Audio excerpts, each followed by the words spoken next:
আমি সংক্ষিপ্ত আকারে দুটি বিষয় নিয়ে আলোচনা করব ইনশাআল্লাহ। সেটি হচ্ছে, এক, বর্তমান ভারতবর্ষের মুসলিমদের অবস্থা এত খারাপ কেন? দুই, আমরা যদি পুনরায় আমাদের অবস্থা ভালো যদি করতে চাই তাহলে আমাদের করণীয় কি? এই দুইটি বিষয় আপনারা আমার কাছ থেকে কিছু আলোচনা শুনবেন ইনশাআল্লাহ। তার আগে আপনাদেরকে একটা কথা বলি। আপনারা জানেন, মায়েরা যারা আছেন দয়া করে আপনারা কথা বলবেন না। আপনারা যদি এইখানে এসে কথা বলেন তাহলে বাড়িতে কি করেন? মানে আপনি কোন ঘরের বউ আর কার বেটি এটা আপনার ব্যবহারে বোঝা যাবে। আপনি এত আলেম ওলামাদের সামনে যদি ভ্যাত ভ্যাত ভ্যাত ভ্যাত করে যদি বকেন, তা বাড়িতে চার দেওয়ালের মাঝখানে আপনার স্বামীকে কি করেন? এটা তো ভাবতেও অবাক লাগছে। ওই জন্য বলছি চুপচাপ মেরে বসুন। আর আমার বক্তব্য আপনাদের ভালো লাগবে না, কেন আমি বেদের মেয়ে জ্যোৎস্নার গান বলি না। বেদের মেয়ে জ্যোৎস্নার গান বললে হয়তো মেয়েদের ভালো লাগবে। আমি একটা একটা করে গল্পর মতো করে বলি, আপনারা জানেন। যাই হোক, আপনারা জানেন যে সারা ভারতবর্ষের ইতিহাস, যে আমরা সারা ভারতবর্ষকে প্রায় ৫১,০০০ বছর শাসন করেছিলাম। ইতিহাস আপনারা জানেন, জানেন না? জানেন। তখন মুসলিমদের পার্সেন্টেজ ছিল 6%, অর্থাৎ ১০০ জনায় ৬ জন মুসলিম ছিল।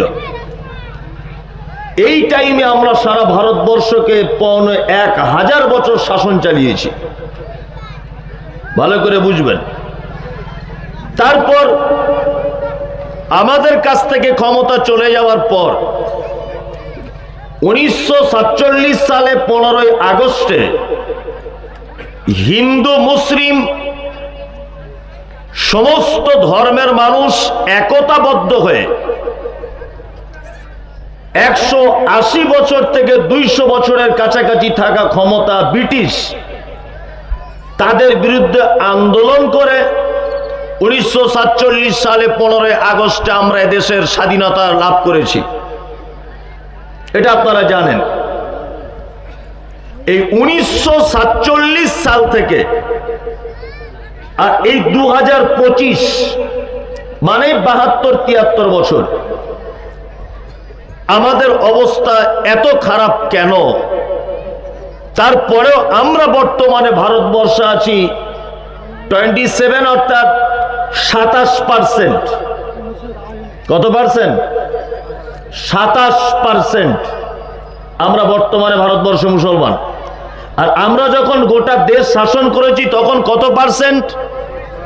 ৬%। ৬% থাকা অবস্থাতে আমরা দেশ শাসন করেছি।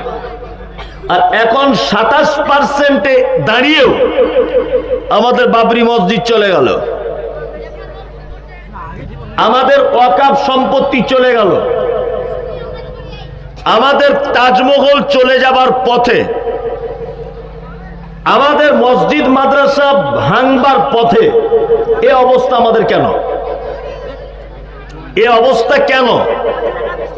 ইকোটা বন্ধ করে দাও। এ অবস্থা কেন? এই অবস্থা এই কারণে যে আজকে সারা পৃথিবী জেনে গেছে। কি জেনেছে? যে 6% মুসলিম, তাদের যে ইমানের ক্ষমতা ছিল, তারা যে খাঁটি মুসলিম ছিল, বর্তমানে ২৭% মুসলিম সেই ইমানদার আর সেই ক্ষমতাবান আর নেই। কি বলছি বুঝতে পারছেন না? ওই জন্য তারা আজকে বুঝতে পেরেছে যে এ মুসলমান সে মুসলমান নয়, এ মুসলমান আর সে মুসলমান নয়। আপনারা ইতিহাস জানেন যে বদরের মাঠে আল্লাহ নবী সাল্লাল্লাহু আলাইহি ওয়াসাল্লাম ৩১৩ জন ইমানদারকে নিয়ে যুদ্ধ করেছিলেন। আর মুশরিকেরা ছিল কতজন? 1000 আচ্ছা বলুন, আল্লাহ নবী সাল্লাল্লাহু আলাইহি ওয়াসাল্লাম বদরের মাঠে জয়লাভ করেছিলেন না হেরে গিয়েছিলেন? হ্যাঁ, জয়লাভ করেছিলেন। মুসলিম সৈন্য ছিল কত? 313।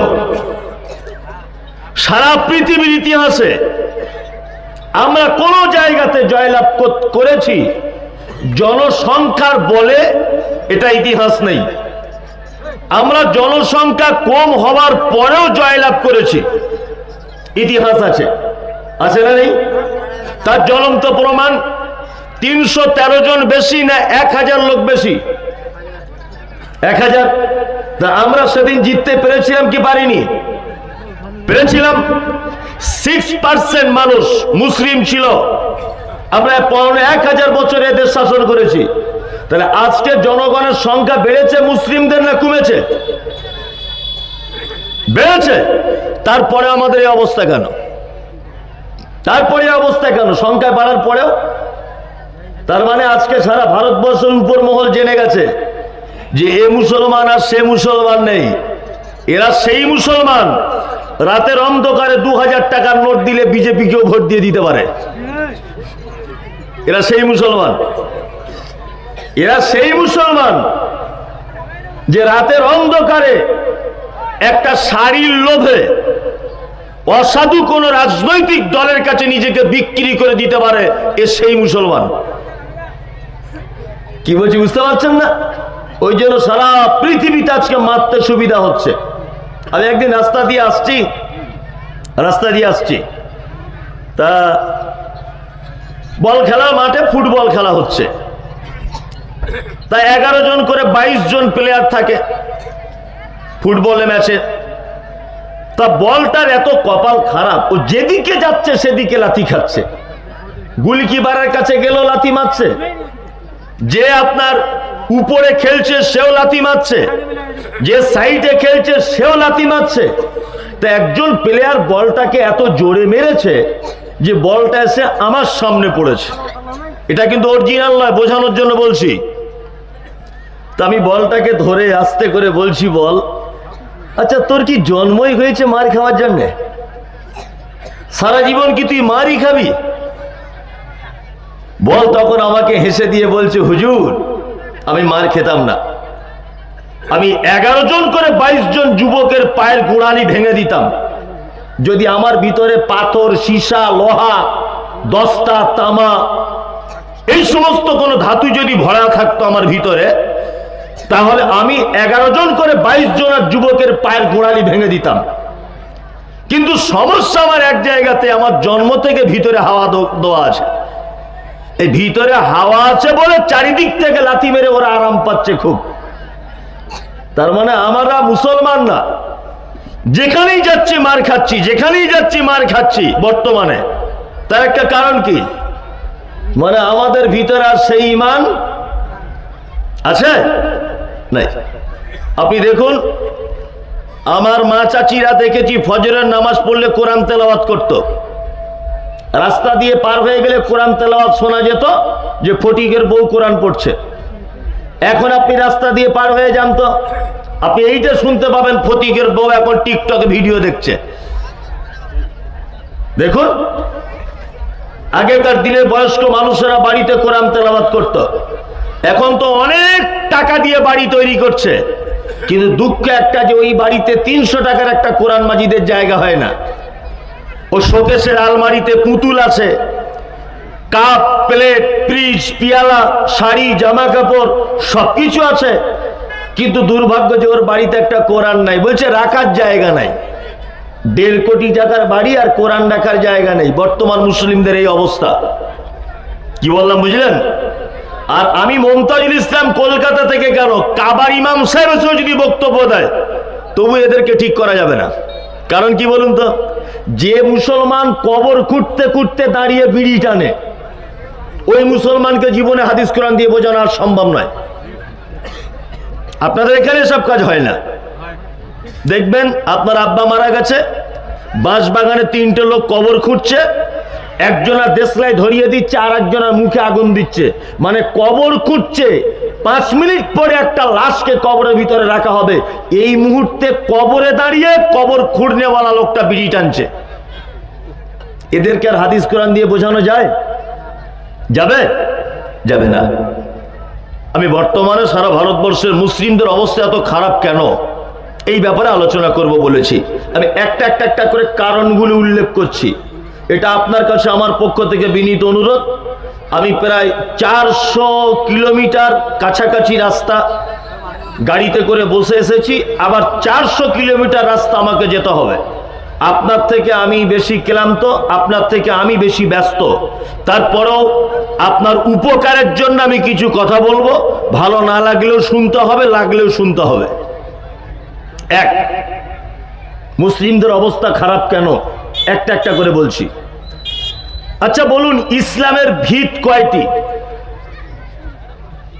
কারা জানেন বলুন? 5টি। 1, কলেমা, লা ইলাহা ইল্লাল্লাহ। খুব মনোযোগ দিয়ে শুনবেন, জ্ঞানী মানুষরা বিশেষ করে। 2, নামাজ। 3, রোজা। 4, যাকাত। 5, হজ। এই 5টা জিনিসের উপর ইসলাম দাঁড়িয়ে আছে। কটা জিনিসের উপরে? 5টা। তার প্রথম নম্বরটা কি? লা ইলাহা ইল্লাল্লাহ, কলেমা, তাওহীদ, তাই তো? আচ্ছা, এই কলেমা লা ইলাহা ইল্লাল্লাহ পবিত্র আল কোরআনে কত জায়গায় এসেছে শব্দটা বা এই কলেমাটা আপনাদের কারো জানা আছে? নেই। এক জায়গাতে, মাত্র এক জায়গায়। ভালো করে বুঝবেন, মাত্র এক জায়গায়। সূরা মুহাম্মদ আয়াত নাম্বার 19 আল্লাহ তাআলা বলছেন, ফা'লাম আন্নাহু লা ইলাহা ইল্লাল্লাহ। মুহাম্মদ সাল্লাল্লাহু আলাইহি সাল্লাম, আপনি পড়ুন, আপনি জানুন যে আল্লাহ ছাড়া কোনো সত্য উপাস্যক নেই। তাহলে সূরা মুহাম্মদ 19 নম্বর আয়াতে আল্লাহ সুবহানাহু ওয়া তাআলা একবার লা ইলাহা ইল্লাল্লাহটা উল্লেখ করেছেন। আমি কিন্তু ধরবো যারা সামনে বসে আছে, মনে রাখবেন। 2, তারপরে এলো নামাজ। আচ্ছা, নামাজ শব্দটা কোরআন মাজিদে কতবার এসেছে? 82 বার, তাই তো? তারপরে এসেছে কি? রোজা বা সিয়াম। আচ্ছা, সিয়াম শব্দটা কোরআনে কতবার এসেছে জানা আছে? জানা নেই, মাত্র 11 বার। তারপরে এলো যাকাত। এই যাকাত শব্দটা কোরআনে কতবার এসেছে? 29 বার। তারপরে এলো হজ। এই হজ শব্দটা কোরআনে কতবার এসেছে? 11 বার। আমি আবার প্রথম থেকে শুরু করছি। কলেমা 1 বার, নামাজ 82 বার, যাকাত 29 বার, আর রোজা 11 বার, আর হজ 11 বার, তাই তো? এই কথাটা এখানে থেমে যাচ্ছি আমি, আপনাকে আমি লাস্টে গিয়ে ধরবো 5 মিনিট পর। আমি আরেকটা কথা বলে এই কথাটা জয়েন করছি। 1, মুহাম্মদ সাল্লাল্লাহু আলাইহি ওয়াসাল্লাম যে জায়গাটায় জন্মগ্রহণ করেছিলেন, ওই জায়গাটির নাম কি? কারা বলতে পারবেন? মক্কা, তাই তো? জি। আর তিনি যে সময়ে জন্মগ্রহণ করেছিলেন, সময়টার নাম কি ছিল? জামানায়ে জাহেলিয়াত, অর্থাৎ অজ্ঞতার যুগ। অজ্ঞতা এতটাই ছিল যে বাপ তার বেটিকে নিয়ে রাত কাটাতো। অজ্ঞতা এতটাই ছিল যে ভাতিজা তার ফুফুর সঙ্গে শারীরিক সম্পর্ক করত। অজ্ঞতা এতটাই ছিল যে ভাই তার বোনের সঙ্গে শারীরিক সম্পর্ক করত বৈধ মনে করে, যে এটা বৈধ, এটা কোনো ব্যাপারই নয়। ভালো করে বুঝবেন। আমার দিকে ফিরুন, আপনি আমার দিকে ফিরুন, কোনো দিকে ফেরা যাবে না, আপনি আমার দিকে অ্যাক্টিভ হয়ে থাকুন। মুহাম্মদ সাল্লাল্লাহু আলাইহি ওয়াসাল্লাম যে জামানাতে এসেছিলেন, জামানার নাম আইয়ামে জাহেলিয়াত। জাহেলিয়াতটা এমন এক জায়গাতে পৌঁছেছিল যে মানুষের মাথার মুন্ডু মারা যাবার পরে কেটে তার মগজ বার করে তার ভিতরে তারা মদ রেখে মদ পান করত। এর নাম হচ্ছে অজ্ঞতা। এখানে যারা জ্ঞানী মানুষ আছেন, শিক্ষিত মানুষ আছেন, আপনাদের কাছে বিনীত অনুরোধ, মমতাজুল ইসলাম মানে বিতর্কিত লোক, মমতাজুল ইসলাম মানে ও উল্টো পাল্টা বলে দিলে ঝামেলা লেগে যায়। তা যারা জ্ঞানী মানুষ আছেন খাতার কলম নিয়ে এখানে বসুন, আমার কোন জায়গাটায় মিস হচ্ছে আপনি নোট করে রাখুন, এটা আপনার আমি দায়িত্ব দিয়ে গেলাম। আপনি দূর থেকে আমাকে বিতর্কিত ভেবেছেন, আপনি আমার কাছে থেকে শুনুন, দেখবেন আপনি আমার কাছে এবং আমি আপনার কাছে অতীব প্রিয় হয়ে যাব ইনশাল্লাহ। আসলে মোবাইলে তো অনেক কিছু দেখা যায়। আমি কিছুদিন আগে দেখছিলাম হাসিনার সাথে নরেন্দ্র মোদীর বিয়ে হচ্ছে, মোবাইলে দেখেছি। তাহলে ওই নিয়ে কি আমি নাচবো? মোবাইলে দেখতে পাওয়া যাচ্ছে এড়ে গরু দুধ দিচ্ছে, এটা কি সম্ভব? তা মোবাইলে দেখে মানুষকে বিচার করা যাবে না, ডাইরেক্ট শুনতে হবে।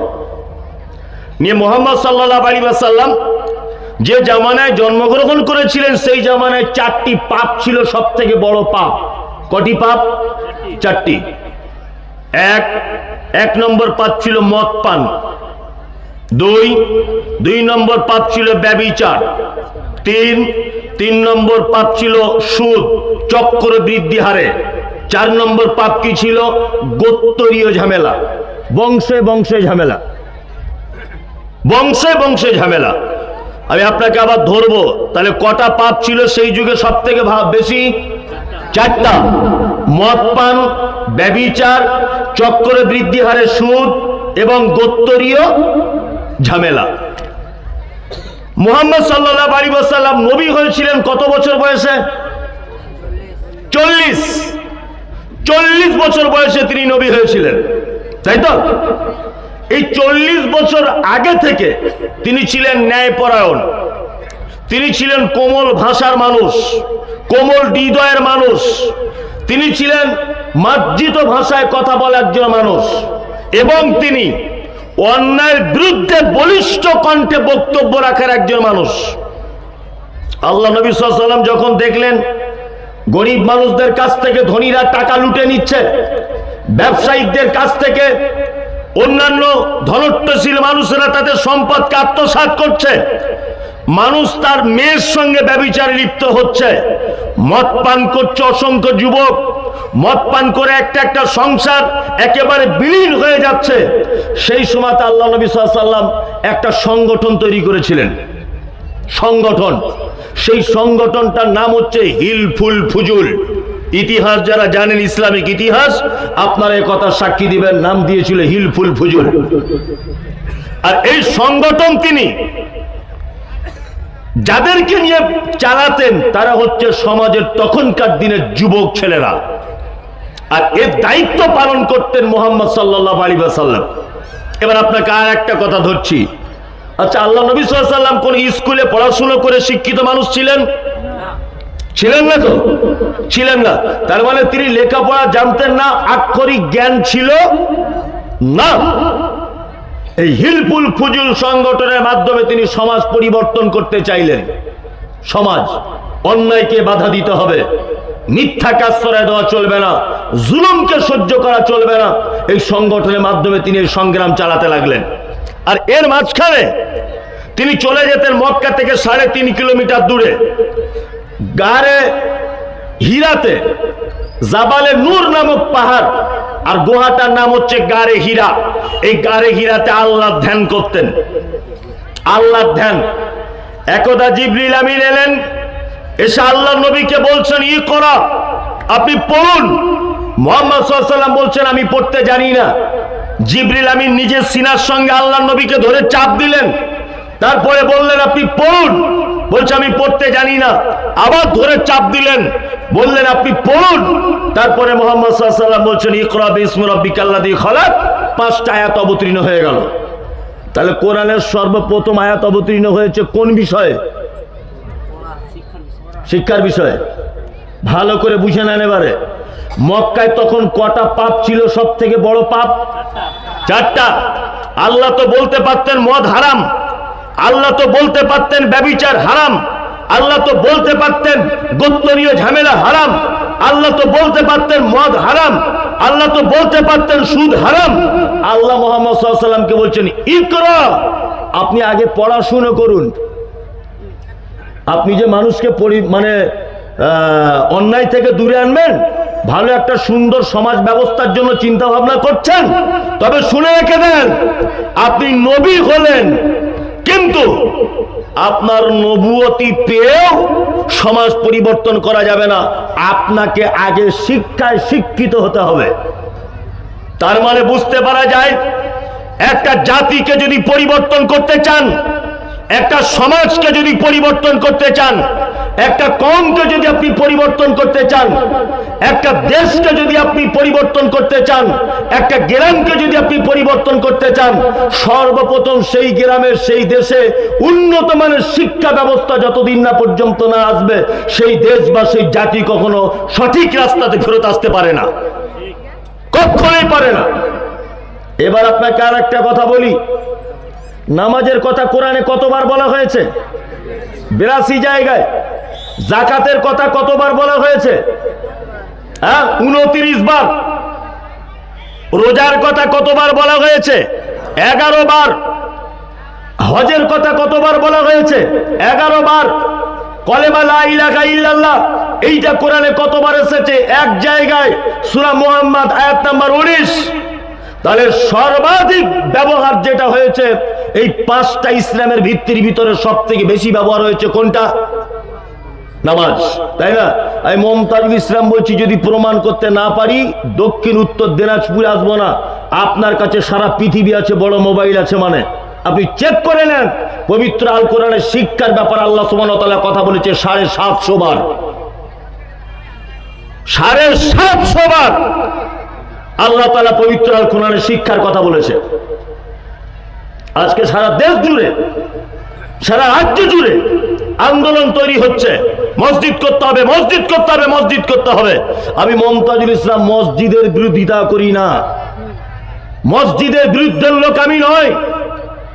একজন লোক, আল্লাহ নবী সাল্লাল্লাহু আলাইহি ওয়াসাল্লাম দেখতে পাচ্ছেন, লোকটা নামাজ পড়েছে 2 রাকাত, আল্লাহ নবী নিজে দেখছেন। আল্লাহ নবী লোকটাকে জিজ্ঞাসা করছেন, সল্লি, তুমি সালাত আদায় করেছো? লোকটা বলছে, হ্যাঁ আমি সালাত আদায় করেছি। আল্লাহ নবী সাল্লাল্লাহু আলাইহি ওয়াসাল্লাম বলছেন, ফাইন্না কালাম তুসাল্লি, তুমি সালাত আদায় করনি, নামাজ পড়নি। অথচ আল্লাহ নবী নিজে চোখে দেখলেন লোকটা নামাজ পড়েছে। লোকটা আবার ফিরে গেল, আবার 2 রাকাত নামাজ পড়েছে। আল্লাহ নবী নিজে চোখে দেখলেন নামাজ পড়ছে লোকটা নামাজ পড়ছে। আবার আল্লাহ নবী তাকে জিজ্ঞাসা করছেন, এই তুমি নামাজ পড়েছো? লোকটা বলছে, আমি নামাজ পড়েছি। আল্লাহ নবী বলছে, তুমি নামাজ পড়নি। যদি নবী বলতেন তুমি নামাজ পড়েছো, কোন রকম হয়েছে, তবু একটা কথা হতো। আল্লাহ নবী ডাইরেক্ট কথা কেটে দিয়ে বলছে তুমি নামাজ পড়োনি। কারণ কি? কারণ ওই লোকটা নামাজ পড়েছে। নামাজ পড়ার যে সিস্টেম, নামাজ পড়ার যে পদ্ধতি, নামাজ পড়ার যে একটা নির্দিষ্ট রুকুন, নির্দিষ্ট একটা রুলস, সেই পদ্ধতি অনুযায়ী নামাজটা হয়নি বলে আল্লাহ নবী সাল্লাল্লাহু আলাইহি ওয়াসাল্লাম তার নামাজটাকে কি করলেন? বাতিল করে দিলেন। তার মানে মসজিদে নামাজ পড়তে যাবার আগে আপনাকে নামাজ কি করে পড়তে হয় সেই জ্ঞান আগে অর্জন করতে হবে। 5 লাখ টাকা খরচা করে হজ করে গেলেন, আপনাকে লোক হাজী সাহেব বলছে, হাজী সাহেব আপনাকে বলতে পারে, আপনাকে হজে যাবার আগে হজের পদ্ধতি সম্পর্কে জ্ঞান অর্জন করতে হবে। কি বলছি বুঝতে পারছেন? তার মানে প্রত্যেক ইবাদতের আগে সেই ইবাদত সম্পর্কে আপনাকে জ্ঞান অর্জন করতে হবে। নামাজে হাত বাঁধে কোথায়? এখানে। কেউ যদি এখানে বাঁধে এরকম করে, চলবে না, নামাজ হবে? তার মানে এই শিক্ষাটা তার অর্জন আগে করতে হবে কি করতে হবে না, যে নামাজ পড়ার পদ্ধতি কি হবে, কি হবে না হবে। আরে ওই জন্যই তো মুহাম্মদ সাল্লাল্লাহু আলাইহি আল্লাহ তাআলা পবিত্র আল কোরআনের 750 জায়গায় বলেছে, তোমরা শিক্ষা গ্রহণ করো, তোমরা শিক্ষা গ্রহণ করো, তোমরা শিক্ষা গ্রহণ করো। আমি শুধু এই কথা বলেছি, মুসলিম জাতি কত বড় বোকা। নামাজের কথা পবিত্র আল কোরআনে আল্লাহ সুবহানাহু ওয়া তাআলা 82 জায়গায় বলেছেন, আর শিক্ষার কথা বলেছেন প্রায় 750 জায়গায়। এই জাতি আজকে মসজিদ নিয়ে কম্পিটিশনে নেমেছে। ওদের মসজিদে 12টা এসি, আমাদের মসজিদে 12টা এসি লাগাতে হবে। ওদের মসজিদ 4টে গম্বুজ, আমাদের মসজিদে 4টে গম্বুজ। শুনে রেখে দেন, পৃথিবীতে 3টে মসজিদে নামাজ পড়লে নাকি বেশি হয়। এক, কাবায় যদি কেউ 2 রাকাত নামাজ পড়ে, 1 লক্ষ রেকাতের নেকি। মসজিদে নববীতে যদি কেউ 2 রেকাত নামাজ পড়ে 1000 রেকাতের নেকি। আর একটা ফিলিস্তিনে মসজিদ আছে, মসজিদে আকসা, ওইটাতে যদি কেউ নামাজ পড়ে নেকি কিছু বেশি হয়। এই 3টে মসজিদে নামাজ পড়লে নেকি বেশি হয়। বাকি দিল্লির জামে মসজিদে যা নাকি, আপনার দিনাজপুরের টিনের মসজিদে একই নাকি, বাবরি মসজিদে নামাজ পড়লে যা নাকি, উপরে খাজুর পাতা দিয়ে ছাউনিতে মসজিদে একই নাকি, টিনের মসজিদে যা নাকি, 12টা এসি লাগানো মসজিদে একই নাকি। নেকির কোনো ডিফারেন্স নাই, নেকির কোনো ডিফারেন্স নাই। আজকে প্রত্যেক গ্রামে, প্রতিটা গ্রামে মসজিদের প্রতিযোগিতা চলছে, কিন্তু আপনি খোঁজ নিয়ে দেখুন যে ওই গ্রামে গরিব মানুষের অনেক ছেলে অর্থের কারণে তাদের প্রতিভা আছে, স্কুলে ভালো জায়গায় পৌঁছাতে পারছে না, ভালো করে মিশনে পৌঁছাতে পারছে না। গ্রামের মানুষের কোনো মাথা ব্যথা নেই, মসজিদ করতে হবে, মসজিদে এসি লাগবে, কে দেবে? বলছে আমি 4টে এসি দেবো। তোমার এসি দেবার 10 পয়সা দাম নাই। তুমি শিক্ষা প্রতিষ্ঠানের টাকা খরচা করো, শিক্ষা প্রতিষ্ঠানে। আরে যে পৃথিবীর শ্রেষ্ঠ ধর্মগ্রন্থ আল কোরআন, যে কোরআন 750 জায়গায় বলেছে শিক্ষা অর্জন করো, জাতি এই অপশনটাকে বাদ দিয়ে শুধু এখন লেগেছে মসজিদ করতে। মসজিদ করতে হবে, মসজিদ করতে হবে। কি হবে মসজিদ করে জাতির? মসজিদে নামাজ পড়ার যদি দুয়ায় একটা লোক না জানলো, নামাজ পড়ার পদ্ধতি যদি না জানলো, তাহলে বলুন তার নামাজ হবে? বলুন হবে? তাহলে নামাজের আগে নামাজের জ্ঞান অর্জন করা লাগবে কি লাগবে না? লাগবে। শুনুন, হযরত মুহাম্মদ সাল্লাল্লাহু আলাইহি ওয়াসাল্লাম শিক্ষার মর্যাদা দিতে গিয়ে একটা কথা বলেছে। এই কথাটা যদি আপনারা শোনেন তো আপনার গায়ের লোম খাড়া হয়ে যাবে যে এ কি কথা। আচ্ছা বলুন তো দেখি, বাড়িতে কুকুর পোষা জায়েজ না না জায়েজ? বলুন না জায়েজ তো। এবং হাদিসে এটা আছে, কেউ যদি বাড়িতে কুকুর যদি লালন পালন করে, প্রত্যেক দিন সকালবেলাতে 2টো উহুদ পাহাড়ের সমান নেকি তার আমলনামা থেকে মাইনাস করে দেওয়া হবে। ঢং করে যদি কেউ বাড়িতে কুকুর রাখে, তাই না? তাহলে কুকুর সব থেকে খারাপ প্রাণী, তাই তো না? ওরও কাজ আছে। যদি বলছেন এত খাতারনাক প্রাণী আল্লাহ বানালো কেন? আল্লাহ সুবহানাহু ওয়া তাআলা পৃথিবীতে যা কিছু বানিয়েছেন সব মানুষের কল্যাণের জন্য, তাই না? গ্রামে জলসা হয়েছে, 4000 লোকের খাওয়া দাওয়ার ব্যবস্থা, গরুর গোশত আর ভাত। আপনি তো একেবারে ছিঁড়ে ছিঁড়ে খেলেন আর হাড্ডিগুলো সাইডে ফেলে দিলেন। কালকে থেকে হাড্ডিগুলো পচবে, ওই হাড্ডিগুলো কুড়াবে কে? জলসা কমিটির কেউ কুড়িয়ে আনবে না। আল্লাহ সুবহানাহু ওয়া তাআলা কুকুরকে এই জন্য পাঠিয়েছে যে তোকে পাঠানো হয়েছে আমার বান্দা যেন ওই পচা হাড়ের কারণে অসুস্থ না হয়ে যায়, ওটা যেন দুর্গন্ধ না হয়, মসজিদে মুসল্লি যেতে যেন তার কষ্ট না হয়। ও জলসাতে ভাত খাবে, হাড্ডি ফেলবে, তুই ওটাকে সাফাই করে দিবি। আল্লাহ ওকে সাফাই কর্মী ডিপার্টমেন্টে পাঠিয়েছে। বাচ্চা ছেলে পায়খানা করে দিয়েছে রাস্তার ধারে, কে পরিষ্কার করবে? পঞ্চায়েত প্রধান, মৌলভী সাহেব, ইমাম সাহেব কেউ করবে না। আল্লাহ কুকুরকে বলে দিয়েছে ওটা গন্ধ করবে, তুই দিয়ে চেটে মেরে দে, যা গিয়ে চাট চেটে মেরে দে। ওকে ম্যাথরের ডিপার্টমেন্টে পাঠানো হয়েছে।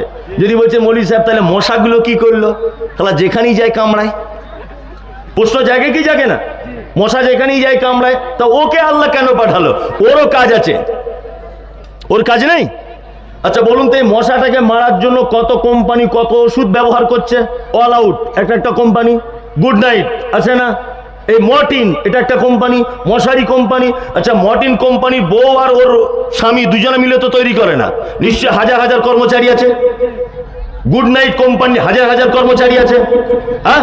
অল আউট কোম্পানির হাজার হাজার কর্মচারী আছে। মশারির কাপড়গুলো যেখানে তৈরি হচ্ছে হাজার হাজার ফ্যাক্টরিতে লোক কাজ করছে। তার মানে সামান্য একটা মশার মাধ্যমে আল্লাহ কত লোকের রুজি দিচ্ছে দেখুন, কত লোকের রুজির ব্যবস্থা করেছে অল আউট কোম্পানিতে যারা কাজ করছে। আরে 10,000 তো বেতন পায়, তাহলে আল্লাহ ওর মাধ্যমে লক্ষ লক্ষ মানুষের রুজি বন্টন করছে। মানে এর ভিতরে লজিক আছে, মানে একেবারে অহেতুক কিছু করে আল্লাহ কে বানায়নি। যা কিছু তিনি তৈরি করেছেন প্রত্যেক সৃষ্টির পিছনে কি আছে? কারণ আছে প্রত্যেক সৃষ্টির পিছনে। আমি যে কথা বলছিলাম, তাহলে কুকুর বাড়িতে লালন পালন করা যাবে না। এবার আল্লাহ নবীর একটা কথা শুনুন, আলেম ওলামারা আছে তো এখানে, আমার ভুল হয়ে গেলে ধরবে, আমি বলে দিয়েছি বারবার ধরার কথা। শিক্ষিত মানুষ যারা আছেন আমার ভুল হলেই নোট করবেন, আমাকে লাস্টে বলবেন, আমি আবার ওগুলো ক্লিয়ার করব। এক, আল্লাহ নবী বলছেন ওই কুকুর বাড়িতে রাখা যাবে যে কুকুর ঘরের মুরগি ধরতে যায় না, পরের মুরগি দেখলে ধরে। বুঝুন কথাটা। হ্যাঁ হ্যাঁ হ্যাঁ দাঁত বার করে হাসলে হবে না, কথাটা আগে ওজন করুন। হাসির কথা বলিনি। যে কুকুর বাড়ির মালিককে দেখলে কামড়াতে যায় না, কিন্তু অন্যজনকে দেখলে কামড়াতে যায়, অর্থাৎ তাকে ট্রেনিং দেওয়া হয়েছে, এটা আমার ঘরের লোক ডাকবি না, ওটা পরের লোক কামড়াতে যাবি, এটা আমার ঘরের মুরগি খাবি না, সাইফুলদের মুরগি এই এলাকায় এলে ধরবি।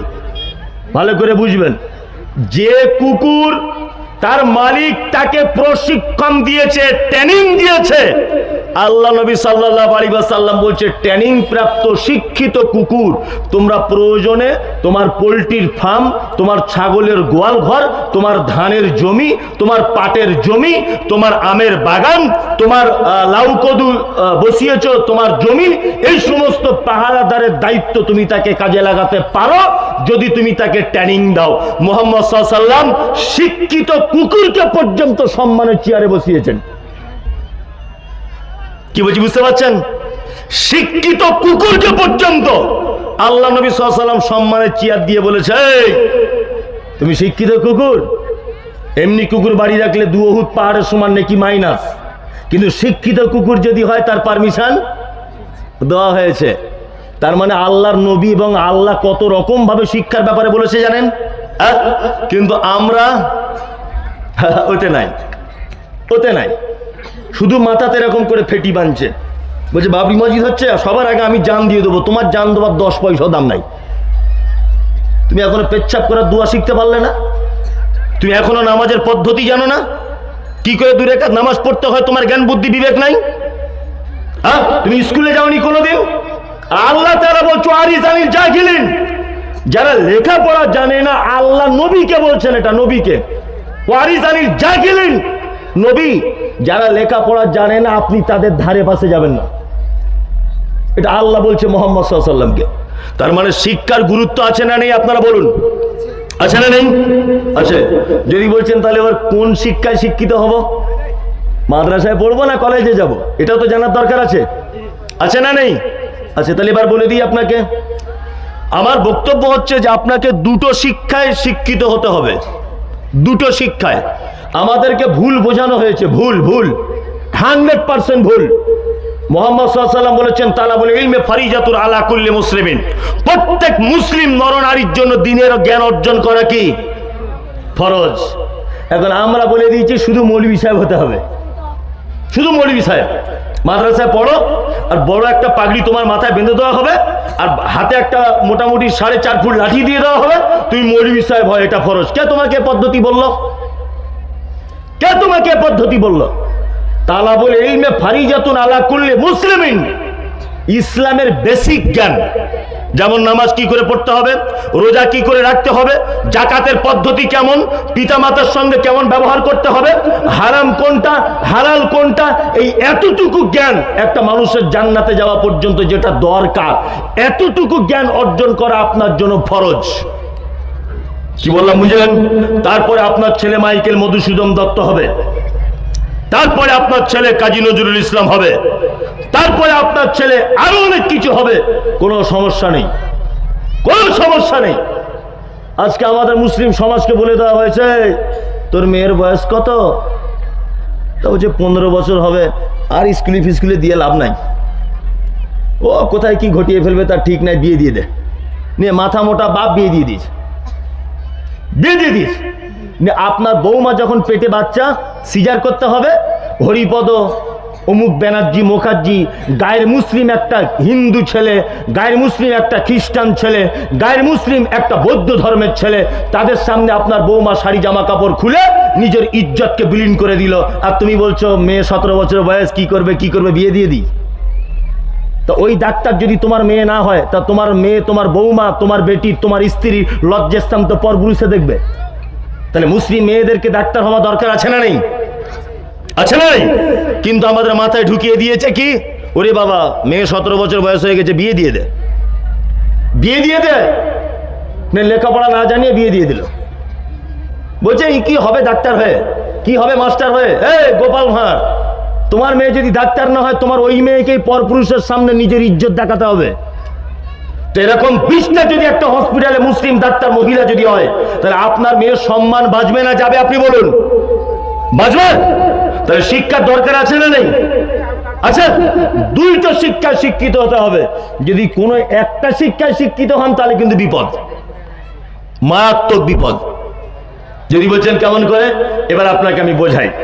পবিত্র আল কোরআনে আল্লাহ তাআলা বলছেন, ফাইন্না খালাকনাকুম মিন তুরাবিন সুম্মা মিন নুতফাতিন সুম্মা মিন আলাকাতিন সুম্মা মিন মুদগা। মানুষকে আমি আল্লাহ তৈরি করেছি মাটি থেকে। দুটো শিক্ষার দরকার আছে কিনা? মাটি থেকে মানুষকে তৈরি করা হয়েছে, এটা আপনারা বিশ্বাস করেন? করেন? আপনারা ঘুমোচ্ছেন কিনা দেখে হাত তুলুন তো। কোরআনের কথা বিশ্বাস কারা কারা করেন? সবাই। মাটি থেকে মানুষকে তৈরি করা হয়েছে, তাই না? স্কুলে পড়ানো হচ্ছে মানুষকে কি দিয়ে তৈরি করা হয়েছে? চার্লস ডারউইনের থিওরি বলছে বিবর্তনের মাঝ ধ্যান দিয়ে মানুষ এসেছে। ওই জন্য দেখবেন ডাক্তার বাবু যে রুমে বসে থাকে, ওই রুমে দেখবেন একটা ক্যালেন্ডার থাকে, একজন এরকম করে আছে, আরেকজন একটু এরকম করে, আরেকজনে দেখবেন এরকম করে গড়িয়াল, আরেকজনে দেখবেন ওই বাঁদরের মতো, তারপর আরেকজন দেখবেন ফুল বাঁদর, তারপরে দেখবেন একজন মানুষ। তার মানে ডাক্তার বাবু ক্যালেন্ডারের মাঝখান থেকে বোঝাতে চাইছে যে আগে মানুষ বানর ছিল, বাঁদরের, তারপরে তার ভাইরা ভাই হলো, তারপরে তার খালাতো ভাই, তারপরে তা গড়িয়াল হলো, তারপরে মানে অন্য কিছু হলো, তারপরে মানুষ হলো। এটা বোঝানো হচ্ছে কি হচ্ছে না? এটা কার থিওরি? চার্লস ডারউইনের থিওরি। এই মমতাজুল ইসলাম চার্লস ডারউইন যদি বেঁচে থাকতে একবার জিজ্ঞেস করে আসতাম যে এইটা তোমার মাথাতে কে দিল? হ্যাঁ, এ গোবর কে ঢোকালো তোমার মাথাতে? আমার বাড়িতে একটা গরু আছে, দেশি গরু, বুঝলেন? তা দেশি গরুর দুধ কম হয়, আর 1.5 কেজি 2 কেজি।